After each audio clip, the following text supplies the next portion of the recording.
Officially broadcasting live. Hello, everyone. Great to see.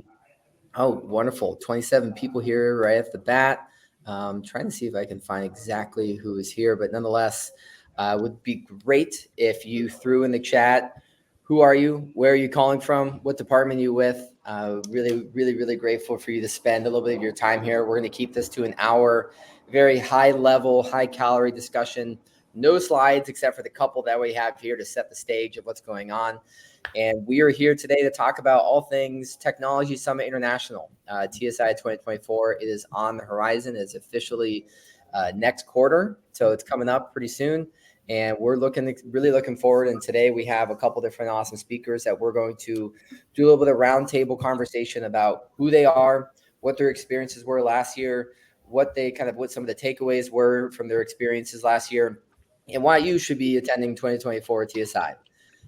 So before we begin, here's a couple different housekeeping notes in terms of just knowing that it is being recorded. If you have any issues, please email webinars@IFC, but the chat function's open, and just make sure that, speakers are on and you're, got your popcorn and water ready. The chat is open, so by all means, throw some stuff in the chat, throw some stuff in the Q&A, and we want you to be as interactive as possible, as that's very much going to be kind of what we're doing at TSI. In a minute here, we're going to introduce all these panelists, but one of the biggest, most important things, actually, I'll get to TSI, is that, one, look at the dates, put this on your calendar. Registration will be open next week. If you got any questions, send me an email. But the biggest thing about TSI, I want you all to know, we're going to talk about this, we're trying to replicate this idea of an unconference. The idea of an unconference is participant-led growth.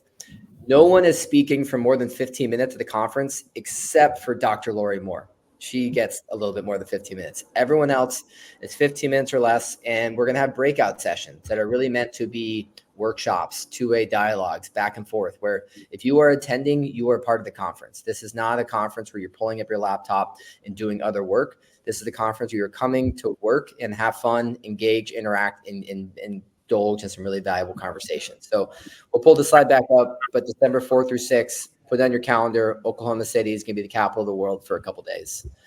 This is the website. I'll put it in the chat as well. Just so you know, too, this is being recorded, and we have a few other questions that we're putting in there. So as you can see from the panelists here, we're blessed to have Assistant Chief Eddie Buchanan, Therese Manley, Chief Mark Novak, Chelsea Rubido. I'm sorry, I should have double checked before I butchered your last name, Chelsea. And Jeff is a wonderful attendee. So I think without further ado, what we're going to do is we're going to do a couple quick introductions amongst everyone, and then we're going to dive into some TSI 2023 experiences. And this is really meant to be open, casual conversation. And so we'll start. I'll throw it to you, Eddie, then Chelsea, Teresa, and Mark. Just kind of a minute of who are you, who are you with, and tell us a little bit about tell us a little bit about yourself. All right. Well, welcome everybody. I'm glad you could make it to the webinar. My name is Eddie Buchanan. I'm a retired assistant chief from Hanover Fire and EMS, which is a suburb of Richmond, Virginia, and currently working as business development manager for Deccan International, who do data analytics for fire and EMS. I guess career highlights: I was a past president of the ISFSI, the Instructors Society. Did a lot of work with training. I got a couple books, the Training Officer's Handbook and then the Volunteer Training Officer's Handbook are both out there. And then still serve on the advisory board for Fire Engineering Magazine and FDIC, and work with some NFPA. That's how I came to meet Chelsea and some other folks. Was originally on all the 14s, right? So the 1403s and all that stuff with the training focus. And then when I retired, I went over to 1022 as an alternate on the data and business. What's the official title, Chelsea? Oh, you're gonna quiz me like that, Eddie? I don't have it right here next to me, but it's that data analyst. It's professional qualifications for fire and emergency services analysts. There you go. So excited to be here and can't wait for TSI to come around. So Chelsea, I guess we'll toss to you. All right, what a good segue. I'm Chelsea Rubido. I work for the National Fire Protection Association. I've been there about 8 years, and my background's in fire protection engineering, but I serve in NFPA's capacity as a staff liaison for a number of different standards. My forte is really community risk reduction and kind of anything that falls in the prevention realm. So the standards that deal with educators, fire marshals, anything fire service data related, that kind of all falls under my purview.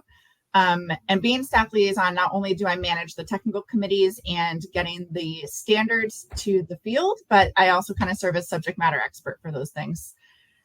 So that's, again, how I got to know Eddie. He's on one of the committees for our new data analyst standard, which I'm excited to talk about today. And I also had the privilege of serving on the commission for Fire Accreditation International, and just sat through my first round of hearings as a commissioner. So a couple of familiar faces from that experience too. So thank you for having me today. Thanks, Chelsea. I'll throw it to you, Therese. Hi, my name is Therese Manley, and I work at the National Institute for Standards and Technologies. Yes, it's a federal government laboratory with a long name. You may also know it as NIST. And I'm in the Communications Technologies Laboratory, so we do work in the area of wireless communications or any kind of communications, but specifically we're focused on public safety communications. And the work that I do under this research umbrella is for drones or uncrewed aircraft systems. So you'll hear me talk a little bit about UAS. When I first started, it was a nascent area, but now everybody has a UAS program. The advancements have gone way beyond our research, and we are constantly looking to find stakeholders such as yourself, which is why TSI has been so great. And also just working with nationwide, but also internationally. My background, so I am the UAS portfolio lead here at NIST PSCR.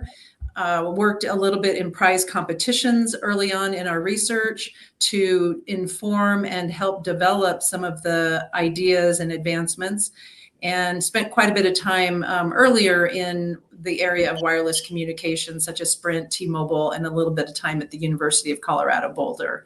So very excited to talk with all of you today. I'll toss it over to Chief Mark Novak. Well, thanks for that, Therese. Hi, my name is Mark Novak, and actually just the last couple of minutes have been really informative for me. I hadn't met Eddie, Chelsea, or Therese before, so I feel actually pretty honored and interested to be in the same room with them on this discussion. But I am the fire chief in Vail, Colorado, and I'm also the chair of the IFC's Wildfire Policy Committee. So a lot of my interest is in the wildfire space. I'm also sit on the Colorado Fire Commission. And on the note of kind of NFPA and standard development, I sit on the NFPA 1140 committee. So a lot of my interests lie in that wildfire space, but I think there's a lot of overlap, whether it be the use of drones, the use of data, development of standards. So look forward to the discussion, and thanks for having us here, Kevin. Thanks, Mark. And for those of you who don't know, my name is Kevin Sofin. I'm a strategic technology partnership advisor to all things IFC. Had the fortune of coordinating a lot of the content for TSI last year, and I'm using all those lessons learned to make TSI the most influential, informative, impactful, technology-focused show in public safety. And part of that, these virtual events. And I wanted to bring together 4 different people that come from very different backgrounds, .gov, .org, .edu. That's one of the most important things to me of getting multiple stakeholders at the table talking about technology adoption and change management. And as I'd mentioned before, TSI is meant to be this idea of an unconference participant-led growth. And so I see a couple of things in the chat. If you're working on something, throw it in the chat. Let us know what you're working on. We're going to dive into that too. I got a couple polls here. But one thing that I want to kind of jump into first is TSI 2023. Some experiences you had, lessons learned, kind of a positive ripple effect. Chelsea, I want to throw it to you first. I know you gave me a great context and we're going to cover it this year, but we're all going to give kind of one example of something that they took away from 2023, and then how that's continued to kind of spur this ecosystem of innovation. So Chelsea, you want to lead us off? Yeah, sure thing. Last year at TSI, I had the privilege of presenting on a panel.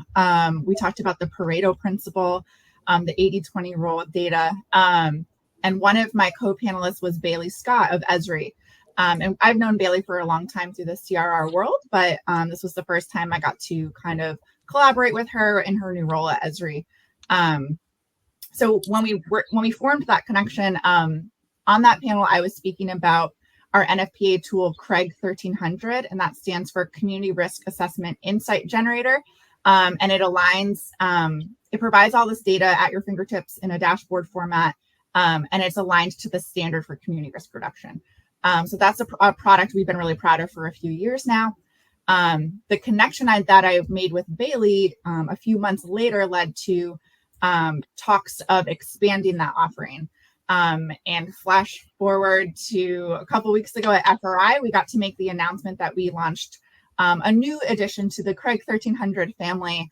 It's what it's called now is the ESCI Community Risk Hub powered by Craig 1300. So an initial connection with Bailey of Esri led to conversations with ESCI, with IFC. And here we are today with a new offering, and we just started kind of onboarding some connections that we were able to make at FRI a few weeks ago. So that's an ongoing project that we're really excited to promote, and the kind of really all started at TSI. So it was like a great place to collaborate.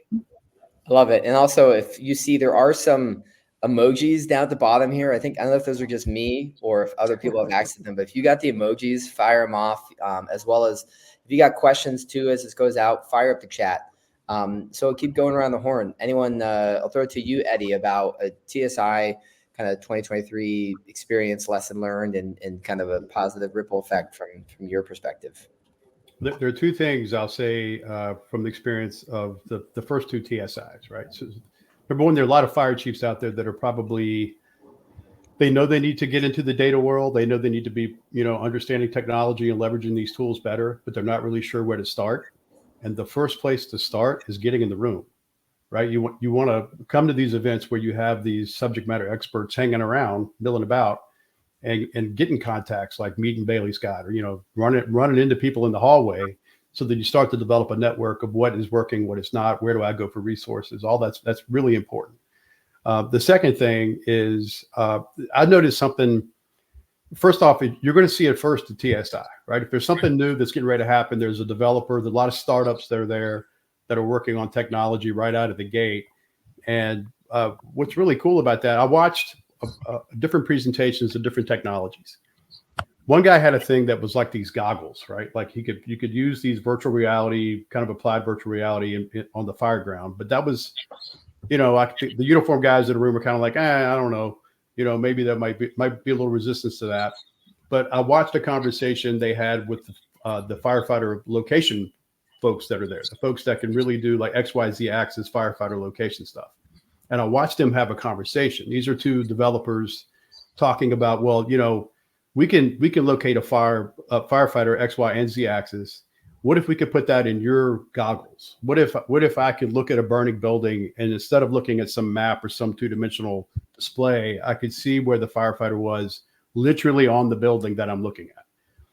And that's when the light bulb went off for me. I was like, this is what's cool, is because you have the mix of developers with technology working with people that have a lot of experience in these fields, and you have uniformed firefighters that are there, practitioners, to give feedback on how to best leverage that tech. And if you're new to the that genre, what better place to go network and find out how to get around in that space? So to me, TSI is like the Super Bowl for technology and data, man. It's the place you got to be if you're interested in such a thing. That's my 2 cents. That was a mic drop right there, Eddie. Gosh. I'll throw it to you, Therese. Just kind of keep going around the horn here. Would love to hear some of your thoughts, experience from previous years. Sure. Well, and that's perfect because Eddie, I don't know if it was my colleague that had the virtual reality or he was one of the developers that was talking to one of the other technologists there, but that is some of the work that we do as well, not only from a training aspect, but what if we're using goggles for flying drones in the future? They're already available, but what if we could do that to help alleviate some of the other issues or concerns that the pilot may have on scene at an incident? And so those are some of the things that we're looking at. But as far as IAFC and what a great interactive sessions, I really like the idea, Kevin, too, that you're going to have shorter interactions. I feel like TSI people there's lots to learn, but the interaction is perfect. You have not only all of the UAS program coordinators, which were so important to me, but you have those university students that are there learning and digging into the true technology issues, understanding the use cases. And then also for me, working with and spending time with people such as yourself, Eddie and Mark in particular, what are you coming up against, and how can we help improve your service and your saving lives in the future? So we had the great task of running a couple of panels there last year. One was on cybersecurity and artificial intelligence risk management, and how we might be able to inform and improve. These are connected devices that are flying around. They're just like an IoT device, and they're being connected into the infrastructure of a public safety agency. So understanding those risks are really important, and we are trying to study that a little bit more. And then one of my pleasant memories, really, Kevin, was I presented on the last day our UAS program, and the room was full. And you don't find that in conferences. So people were there to learn and understand and interact and be part of the conference. There wasn't, I'm sure there were meetings outside and there were exits outside, but they were there to engage. And that really helped inform me for some of the drone technologies that we're really trying to advance. And I think the session this year, it talks about the Fireline and advancements. We are doing a lot in the area of drones, dropping sensors, collecting information, providing those data files and that data information back to the incident commander in a real-time or near real-time manner. And I think that's really important. So anyway, that's kind of what I was really excited about last year too. And I'll pass it over to Mark. Thanks, Therese. Thanks, Therese. Yeah, wow, just such great information there. And I think I'll start with my experience with TSI 2023 with what Eddie said. And for me, it was stepping into the room. I've been in the fire service since the mid 80s. Kind of self-described myself as a little bit of a dinosaur. And Kevin, do you have an emoji on there for mind-blowing? I'm looking for one right now. It truly was. I felt just, very rarely in your career do you feel like, thanks for all those. Do you really feel like your awareness and your perception and just kind of range of thought is truly expanded? And that's what I felt, when I was there at TSI, having the opportunity to be in a panelist next to a guy from the DHS Science and Technology Directorate and be exposed to those ideas. Certainly some very specific takeaways I took, other than just the broad experience of really being pushed to think bigger and farther into the future. Things such as drones or UAS as first responders was really that, some of you are like, yeah, duh, that's been around for a while. But to me, it was a really challenging new idea. The use of a lot of decision support tools, and Therese's point, how we can be getting real-time data, and that can be feeding into decision support tools. And certainly in the wildfire space, it got me thinking on this idea of there's going to be a day where when we pull up to an incident, we're going to have really, really good information about and I know it's already starting to happen with the FIRUS program in California, but really good information for the boots on the ground and the incident commanders to know where the fire is going to be, where it's going, how they should be engaging, both to protect our communities and do that safely.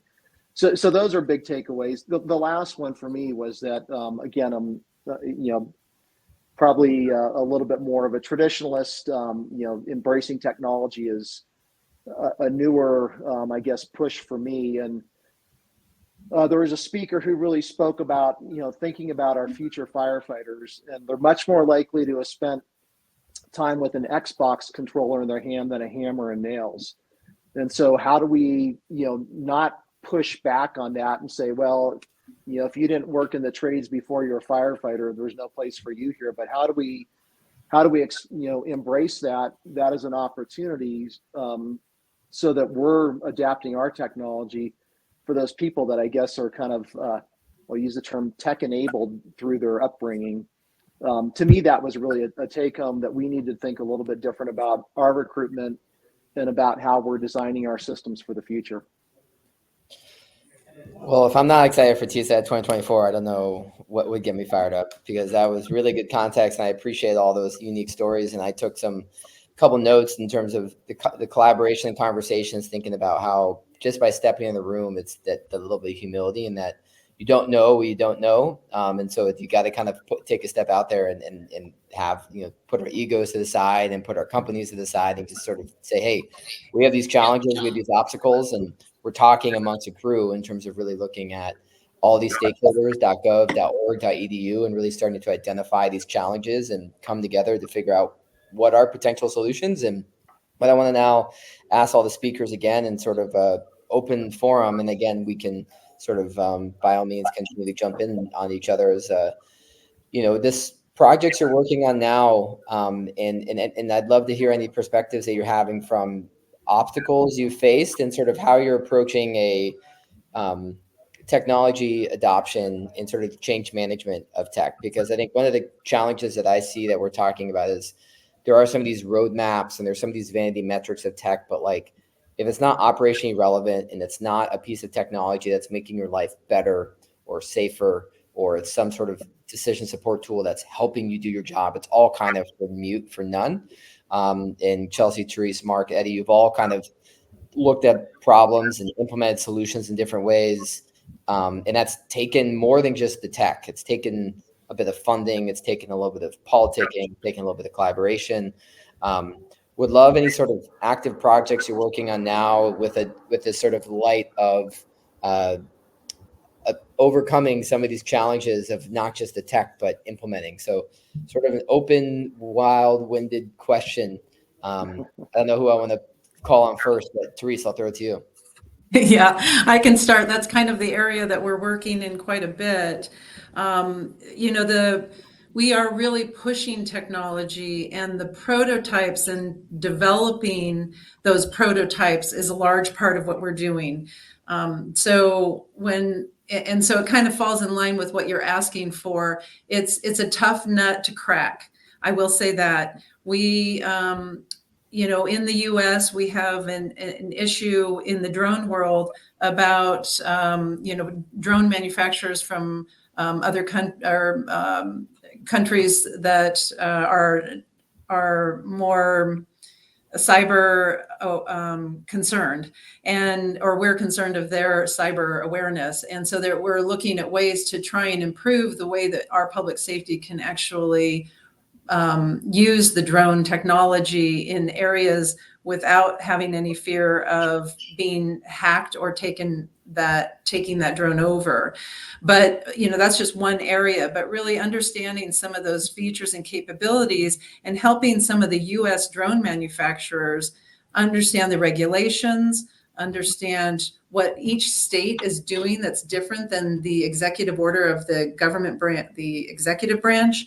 And so helping some companies even develop small businesses. And I feel like that's a large part of the development through academia and understanding, some of the tech demos that were occurring at the TSI are very important for helping all of us on the research side understand what the chiefs need, but also putting them, taking that information from them to help us develop further in a more quick fashion. So we are not only doing the research aspect, but we're also looking at the commercialization aspect. And every small business needs funding. Everyone needs a way to move their business forward. And I can't say that we as a research lab can make all of that happen easily, but we are continuing to look at ways to do that with our prize competitions. So I think, understanding what stakeholders are dealing with on a daily basis and helping us build those prototypes. We had a competition a couple of years ago where we have first responders who help us with some of the reviews and judging. And those judges wanted that technology today. They wanted that image detection, being able to have that camera technology with LiDAR or thermal imaging to be able to recognize, is that a person? Is that a deer? Is that a hot rock? Do we want to, go and locate that object? And so that really helps with their search and rescue efforts. So anyway, just understanding some of those types of true use cases is helpful for us, and working with the academics, the government, industry, all those different entities that show up at the TSI or IAFC conferences are really important for pushing that. I'll add a little something to that. If you what we're working on, like with Deccan and what's going on in the fire service as a whole, if we pull up to like 30,000 feet, get way up there. And if you look at this on a broad scale, it seems to me this is a continuous evolution from when we really started to go to evidence-based tactics. Like when fire dynamics research first became prevalent, we started to understand the science of operational firefighting more over the last 10 years. And now this is a continuation of that effort, I think. That I used to always joke in the early days of fire dynamics, I would rather let the sniper take a shot than go in there and get in a fist fight, right? You want to leverage every vehicle you can to operate efficiently and safely. So now we're starting to get to the point that we understand the tactics and the science. We can leverage technology on top of that to be more efficient. So like companies like Deccan, but we're coming up on our 30th birthday of being around and working with fire departments. But most of those fire departments have been large, major metropolitan fire departments because of the cost associated with analytics and all the things that go with it. So a focus for us has been to try to reach fire departments now today that otherwise would not have been able to afford such tools in the past. And, cloud technology has really helped. It helps bring the cost down to develop these applications. We're able to get it down to a price point. I was the old budget chief, so I kind of know where things are, right, as far as where they fit in the budget to make things realistic for just about any fire department. And when you partner that with initiatives like NARIS and a common data schema starting to come together, and the whole National Fire Service having access to a reporting system like that, it's going to be an exciting next 10 years. As exciting as the last 10 years were, wait till you get a load of the next one. That there's going to be a lot of cool things that are going to happen because we'll learn how to wrangle this technology and use it in a way that's beneficial to the firefighter that's holding the nozzle. That's where we really need to get the effect. That's my read on it anyway. I'll go next a little bit off of Eddie's answer. Being from the NFPA, it's challenging to answer this question. What are our ongoing data projects? It looks a little bit different. We kind of support the field with standards and education and information versus kind of like researching and testing and all of that kind of stuff and producing technology, right? So, but one thing that was really exciting is that we put out, I'm getting an echo. Are you hearing that, Kevin? A little bit, yeah. If all the other speakers maybe want to turn off their mics just when Chelsea's talking. All right, thanks. Sorry. Last year, we were able to publish NFPA 1022, which Eddie and I were talking a little bit about before. And what that standard does is outline the criteria for folks to serve as an analyst in fire and emergency services.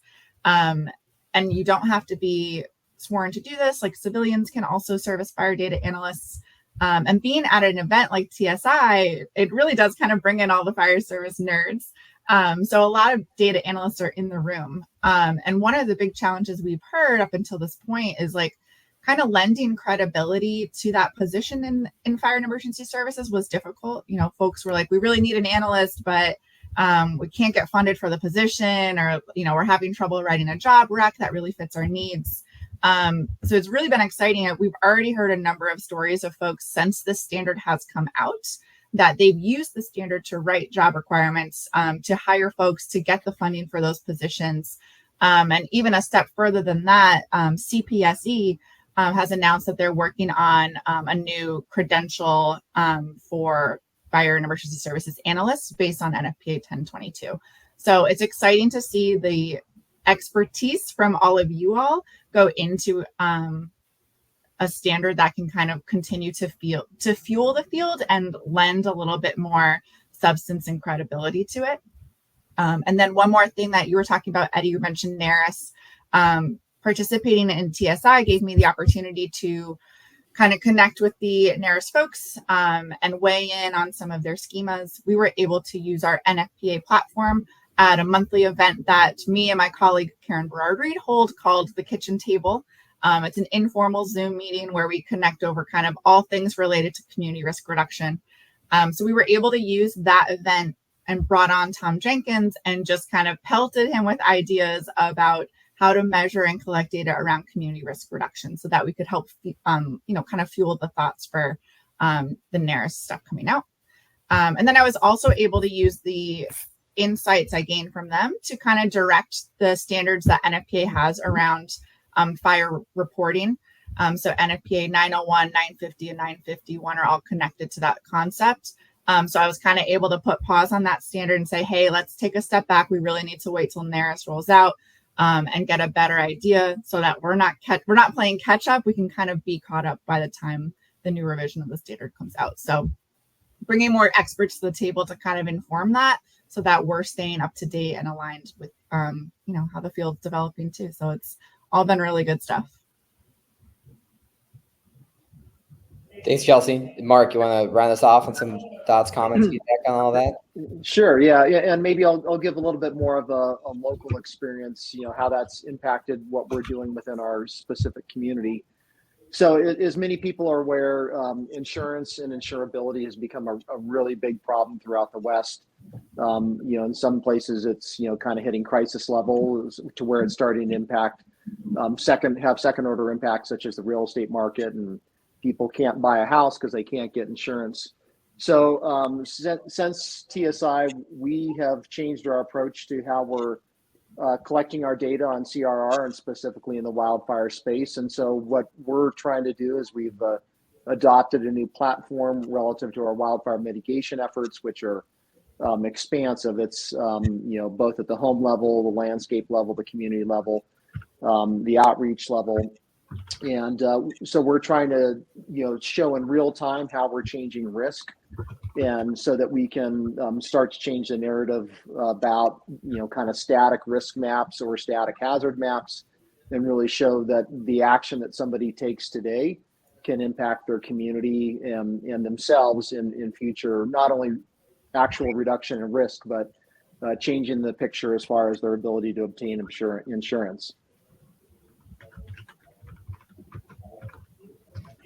That's awesome, Mark. And I think, as you've kind of heard, just checking yet, a lot of these different examples of how different stakeholders are working together to overcome an obstacle, to implement a new policy, as you're hearing from different public safety stakeholders here. I think one thing I want to dive into a little bit is some of the key words that were in some of the responses from everyone, as well as some of the key words that I've heard. The most common words that I heard in the responses of your registration were GIS, NARIS, wearables, AI, and comms. Those are all going to be some conversations that we talk about here at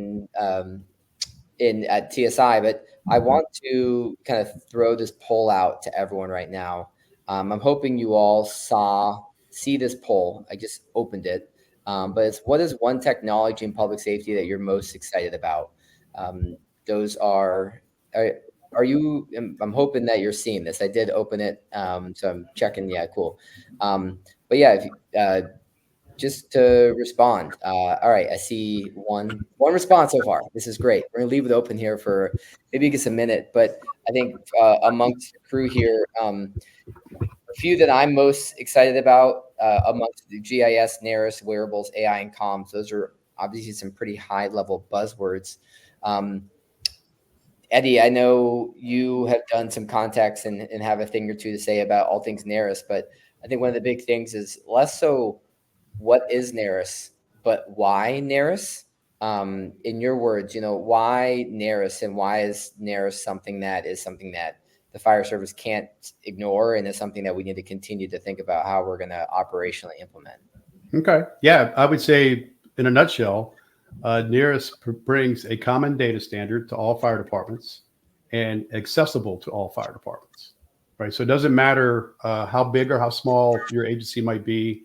I mean, internet access is nice, but even a cellular connection can get it done to where you can make these data inputs. It can be as simple as a firefighter with a phone, just tap it in some data inputs, all the way up to a full CAD integration. It has the ability to accommodate all of that. This is the first time that I can recall that we have a national spread on an initiative like that, to where every fire department has access to it. And what happens with that is when we collect all that data with a common data schema, so an apple is an apple and an orange is an orange, on the back end, that's going to paint a picture that we've never seen before. We don't really understand how our operations work from a data perspective. When we start to really measure tactical operations, who knows what we're going to find out, because we've never had the ability to look at that on a national scale. So, something as simple as what does good look like related to fire attack? How many minutes or seconds should it take to generate a fire stream on arrival? We don't know. So I used to be on the 1410 committee back when that's the emergency operations standard, where they have a lot of different drills in there, like, that very thing. How long should it take to generate a fire stream was one of the drills in there. And the best we had was an educated guess as a timestamp. We just asked around and, did some things out in the parking lot and came up with the number. So, now with NARIS, we'll actually have legitimate data to inform those types of things. And I think it will affect every aspect of operational firefighting over the next 10, 20 years once we start to understand that. So I'm a little bit excited about it, Keith. I'm fired up because you're fired up, but I'm also fired up because kudos to Dr. Lori Moore for continuing to build out this program that is going to implement fire service long and far. And I did see kind of in the chat as well. And the point of this event, as well as TSI, is for you all in a sense to selfishly learn and network and interact with other people. And so I love seeing the back channel conversations going on. So more of that I saw, I think it was Flashpoint or what was it? Yeah, Flash Inspector, really cool technology. And we want to continue to hear about you. I hope you're at TSI. Chelsea, Mark, Therese, just kind of with NARIS on tip of the tongue right here before we dive into some of these responses on the poll. Again, not what is NARIS, but why NARIS, and any sort of hot takes from your perspective on that. I'm excited because, to Eddie's point, there's a lot of data that we haven't been able to glean in the past, but a lot of the data that we were able to glean was crap data. Because reporting it was difficult, or reporting it wasn't, the story that actually happened didn't really align to like the codes or the way that you would work through the NVERS format before. So I think the way that they're focusing on making this more of a user-based experience and incorporating a lot of intelligence into how you'll be using NARIS is really going to help us get better data. And that's really going to help us make better decisions once we actually know what's going on. So not only more data, but better quality is what I'm excited about. And being a CRR geek, I'm obviously pleased to see the community risk reduction schema in NARIS be more fleshed out. I was able to review that and get my comments in. If anyone else is interested in that, there's it's CRR and inspections. And I think there's one more schema I'm forgetting that are open until September 4th. But anyway, so seeing that legitimized in a way that people are going to be collecting their information and data along the way is exciting to me. Mark, Therese, thoughts on kind of NARIS from a high level perspective, and not what, but why NARIS? Yeah, I'll jump in there, Kevin. I think from my perspective, in local government and fire department, for years, decades, company officers have been sitting in fire stations across the country asking, why do we put our data into this? To Chelsea's point, I think the quote was, we get crap back out of it, crap in, crap out. I'm excited. It'll be a little while, but that we'll be able to really tell the why of why people are spending the time to input their data, and they'll be able to see meaningful outputs that will be important to our community and to our firefighters. So, really bringing, I think the word above was nerdy, or nerd was put in the chat there, but I believe and I'm hopeful that NARIS is going to bring data to life and make data meaningful, which I know the people on this call probably are already like, data is meaningful and they're data is important. But for the other 1.1 million firefighters in the US, they'll be able to see the importance of data and they'll be able to really get behind it. But that's what I see the value of NARIS is at the local level. Therese, any comments on NARIS? Yeah, well, just I'm really pleasantly happy to see the consistency of data and standards to provide that data in a format and in a user interface that is useful. I was just recalling when everyone was talking last year, there was a lot of discussion around the flood of data.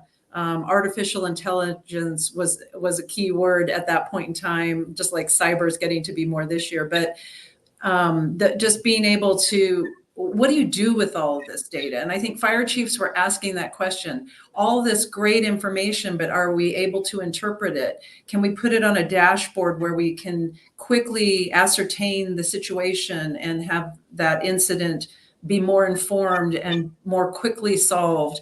And so there, I think a lot of the people on this call, if you're a small business or you're involved in IoT, there's a great area for you to try and help first responders in the area of taking this data and making it useful very quick, but using standards to do that. So maybe that is where some of that connection is, but it's, and the other thing about TSI last year, just the great discussions around that. People were just exposing all their thoughts on it. So from our standpoint, from a research standpoint, we were, writing down everything just to make sure that we understood what first fire chiefs are dealing with on a daily basis. So it's still an issue. The flood of data is very apparent.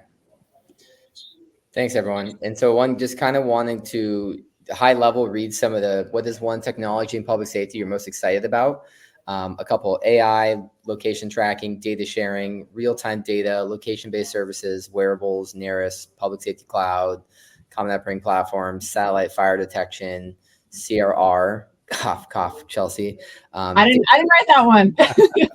Someone else there, I promise. CR, it's still hip amongst everyone. But yeah, I think one that is tracking, and again, kind of relating it to the spirit of TSI, and that, I don't want us to just talk about what is AI. I don't, everyone has heard of ChatGPT and have ideas of, and AI has been around for a long time. There's experts way smarter than me. We don't want to just give you a presentation on necessarily what is AI, but the idea of why AI, and there's a lot of conversations around the ethics, around the implementation, around at what point, where do you allow AI to kind of not only create insights, but, make decisions or take action. John Oates the other day gave a really insightful presentation on that. That really got me thinking. I think AI is something I want to hit on for a second again, of not kind of like necessarily what is it, but I'd be interested in all your thoughts. And what are some of the operational use cases that you think are valuable within public safety? And also, where is the, a level of caution and concern that we need to have? So just to riff on AI for a second. And if you want to take a first stab at that. I mean, I guess there's still a lot of discussion about what the heck it is, or what is it not. I saw at Metro Chiefs, we looked at a presentation on it, and I had some data scientists from work with us there, and we were all kind of looking at each other because what they were describing is what we've been doing for a long time. And we're like, we don't call it AI. We call it, algorithms, and there's anything but AI. But that seems to be, I guess things are being renamed or whatever. But I don't get too I think it's a resource. It's a tool. Sometimes I reach for a screwdriver. Sometimes I reach for a wrench, and sometimes I'll use AI, and sometimes I won't. It just depends on what the task is. I think that's the thing. I would always challenge anybody when they present to you something is AI. I would want to know, like Chief Oates said, what's in the box. You need to be able, particularly if you're in a government agency, you have to be able to describe and articulate to the public what the heck is in there and how is it coming to those conclusions. So it's still a bit of an enigma to me as we go forward. I think it will have uses. It can automate things. It's the great automator is the way I would look at it, right? If there's things that I can relieve a human of having to sit and look at 1,000 images or review a bunch of video or some task such as that, awesome. I get cautious when I ask it to make a decision for me. That's where I'm like, I don't know about all that, but you can you can scan all these files and tell me what they might mean. That might be okay. So it's still up in the air a little bit. I had a good interview. It's going to air in a week or so with TSI from Microsoft, and I was impressed that I sat and had a conversation about what was it? This thing we're using at work. Discrete event simulation modeling is our new cloud-based algorithm thing we do, and I had a conversation for about 30 minutes with Copilot about what the heck is that, right? And I was surprised that it was interacting with me for an extended period of time. So I think it's a tool, but I don't think you'll ever we're a long way from being able to put water on that fire without just the good old fashioned way. You got to get there and you got to get it done. Chelsea? So in terms of the value that AI brings, I am very much in like the learning and being a sponge stage of my own expertise. So I don't have much to contribute there. One thing I liked about TSI last year was the panel that Preet Bassi ran on this subject. I found it super fascinating. So I see a lot of potential for the use of AI in this industry. Kind of going back to both Maya and Mark's point of crap in, crap out, I think that's the area we need to be cautious of. And remember that if we're training some systems based on crap information, then the things they're going to spit back out at us are not going to be properly informed. That said, my caution isn't a no-go. It's just like we'll see where this leads, but one thing to be aware of. Mark, Therese, we'll go first. Yeah, I'll jump in. So artificial intelligence, and we think of it also in the area of machine learning. Eddie talked about algorithms and coders, and it does go back to how do we treat this data and can we trust it? I don't trust it any more than you do today. However, we have backup means, and we need to continue to look at how informed and how many iterations of the data that we can actually collect that makes it more trustworthy. But I think of it in terms of the drones and being able to do autonomous flying, being able to relieve some of those physical aspects that a drone pilot might need to, decision making that drone pilot might need to make, so that they can concentrate on something else. When we think of first responders, we think of all the tools on their tool belt, and they already have 50 pounds of weight of tools. So we don't want to add anything to their tool belt. We really want to relieve them. And so I feel like AI and some of the technologies that can come from that will help first responders in the future. We've learned a lot from autonomous driving that we don't really like. There are a lot of problems in that area, and even resulting in death. And so we need to be very cautious about how we approach that in the autonomous world for drones. And so that's just one aspect that I'll kind of throw out. But it is that trying to wrestle with the amount of data, and if we can make it more efficient and more informed, I think that's where we need to focus our attention for first responders. Mark? Well, as the non-tech guy in the room, I'll say that I'll frame it this way. So over the summer, I read a book on AI and I read a book on quantum computing, and I think I know less about it now than I did in the spring. So that's my statement, and I think there's a lot of people in the fire service that feel that way about it. They know AI is here. They know it's going to improve a lot of the things we do, and I think the value of TSI is it's going to help people really see the use cases and distill what the positives are and what, to the other points, what the dangers are. Certainly in the area of decision support tools, I think that there's a great opportunity there, but it's really important that we emphasize that it's a decision support tool, not a decision making tool. So that's kind of the thing that we want to focus on. And then there was something in the chat earlier. Somebody was the chat was to the effect of, hey, I'm in the company officer section. I think what I need a list of what tech helps boots on the ground. And so I think that's some of the things, and I'm not so naive to think that we're going to be able to distill a list and say, these 5 things are going to be the absolute most beneficial things, but helping people to distill what's, kind of AI hype and what's really useful and what the lookouts are is going to be really important. And that's spot on with what TSI does. And all these are things that we're going to dive into further at TSI. But one thing I wanted to send in the chat, it's actually, it's the research roadmap to the future of smart firefighting. It was NIST and NFPA published it, Therese and Chelsea's organizations that they're aligned with. Great report. And actually, as the more I've read it, I built a whole podcast community around it. Maybe some of you have heard it. I'll throw that in the chat, called Smart Firefighting. And I've built this whole dynamic around this report. But as I've looked at the report more, I struggle with it more and more because it's more about research and stuff down the road and what if this, what if that. One thing that we want to be very intentional about at TSI, as well as the ball moving forward, is how can you do this today? If you want to send a 10-year roadmap, how do we start reverse engineering? What are some of the templates for funding? What are the ways to engage with your stakeholders? What are the ways to talk with your city mayors? What are the ways to learn from your sister departments? What are the ways to, how do you know what tech to buy? If you want to get smarter, where to start.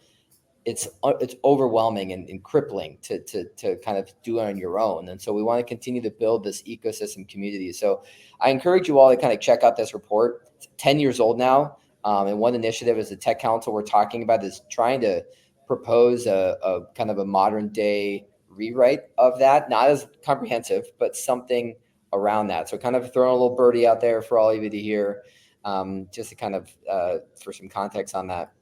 But one kind of pivot, we've got about 7 minutes left.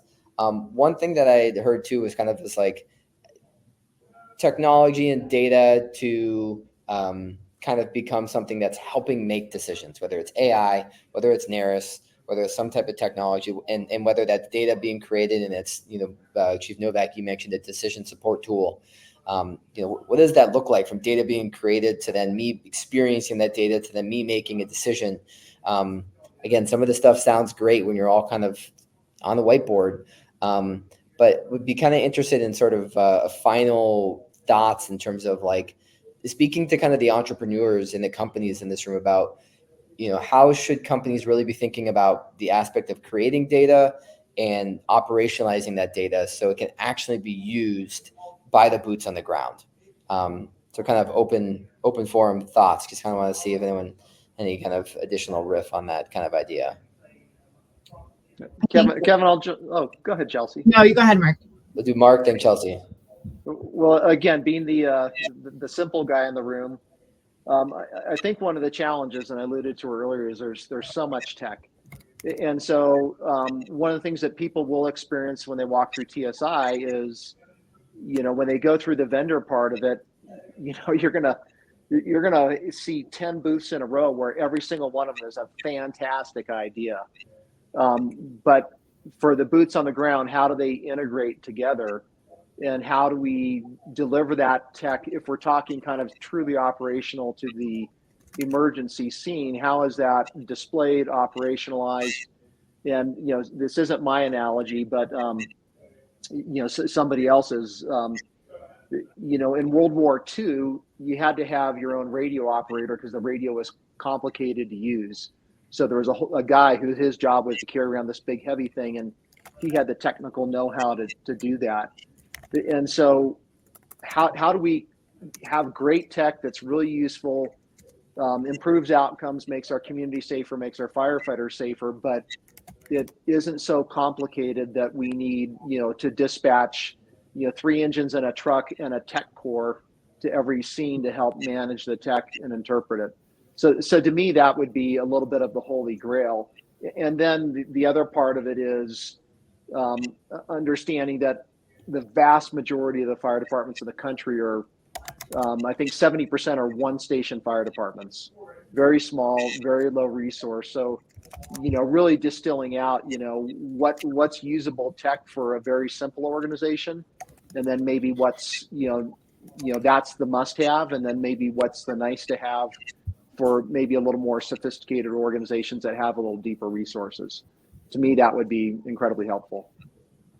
Chelsea? I think for me, this conversation makes me think of the feedback loop. So if we're thinking about how to make data more operational to the boots on the ground folks, I think the key is translation. And we need folks who are able to communicate the data that's being collected in a way that makes sense to the boots on the ground folks and makes it important and gets buy-in from them and makes them understand why they should do their reporting comprehensively, accurately, thoroughly. We know that they're tasked with these reports at the ends of long shifts. They just want to get it done. They want to press the button. So how can we make it meaningful to them so that they then put in better data for us to use? One department, I mean, they excel in a lot of facets, but Fairfax does a really good job at this. And if you ever talk to their data analysts, they make an effort to meet with with the shift folks and bring their specific data to them and tell them what it means. And it encourages then the line folks to do their reporting a little bit better. So any kind of tool or technology that can help with that translation piece, I think is a huge thing. And that's something that we strive to do with the Craig 1300 tools that I was talking about earlier. We have 2 versions of it. And our whole thing is like, this can help you use data without needing to be an analyst. So I think that is a really key component to the conversation. Thanks, Kelsey. Eddie and Therese, want anything else onto that? Yeah, I'll add just I see it in a 2-pronged sort of thing. We need a strategic and a tactical application of data and technology. Strategic, the ability to inform leaders as far as resource planning and growth, and at a big strategic level for the fire service. You also need that data and technology at a tactical level to inform the company officer or the firefighter. And I like what Chief Novak said, to distill that data to present what I need to know when I need to know it without a lot of distraction. That's really the magic that we're looking for. So there's kind of 2 levels: that strategic, tactical, and then the ability to tell me what I need to know when I need to know it without causing a bunch of hassle. That's really in my brain, how I pack it up. Thanks, Yeah, Eddie. I think my brain kind of goes to the user interface and trying to improve those to assist. But honestly, I was thinking along the same lines as Mark. I've met with so many chiefs and officers that really have the technology, or they would like to share the technology with the neighboring county or city or even state, and kind of bundling resources.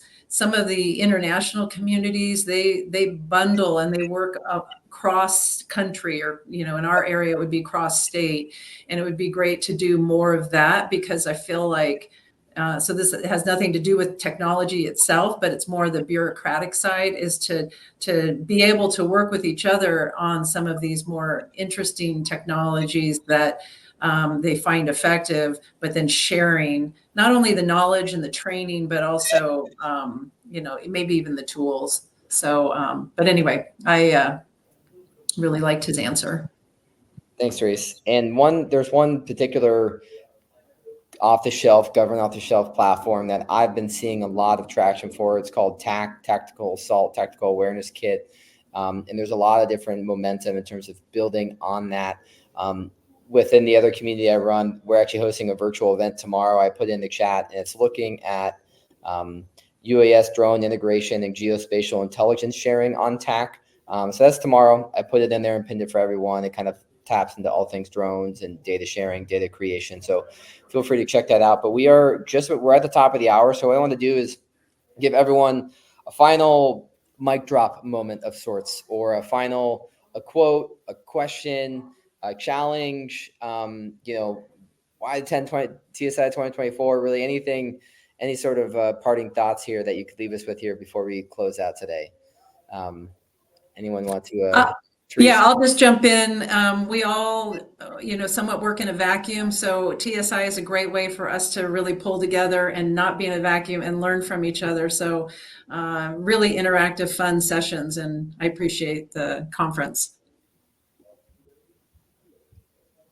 Chelsea? Mic drop is a tough challenge. Or a statement. Mic drop. I'll say TSI, I came for the tech and I stayed for the karaoke. There you go. Love that. Eddie or Mark? Yeah, I'll jump in there, Kevin. I went to TSI 2023 because as asked to go. I said, I'm going to go be on this panel, but there's nothing there for me. And again, it was, I go to a fair number of conferences, and I would say that it changed my thinking more than any of the conferences I'd been to in the last several years. And not to be beat by karaoke, Oklahoma City is actually probably the best city in the South for a conference. It's clean, it's nice, great time of year. So, and lots of good folks there. That's all I need to hear. Yeah, that's nice. I'll add, Kevin, I think you don't have to be a fire chief to attend. You don't have to be a data analyst to attend. You don't have to be a tech guru to be there. I think anybody who has an interest in making the fire service better, you'll find something useful out of that conference. I always encourage people. I think if you're looking to compete in a promotional process or anything along those lines, what better way is to open up a new lane where there's less competition.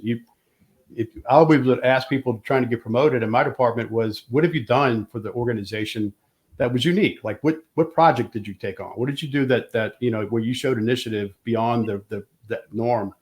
And I think the tech and data world's a wide open space to come and really have the opportunity to excel and set yourself apart, like really show what you can do in a brand new field in the fire service, and show us some leadership. That will help you in your career path as you go forward. So great opportunity there in Oklahoma City.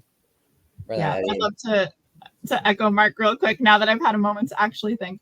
I too spend a lot of time at conferences and events, and coming back from TSI, usually when I am going to these conferences, I have to make a case for why I should be there. And coming back from TSI, I was like, this is a no-brainer. I need to be here every year. It's definitely one of the more valuable experiences that I've had at a conference.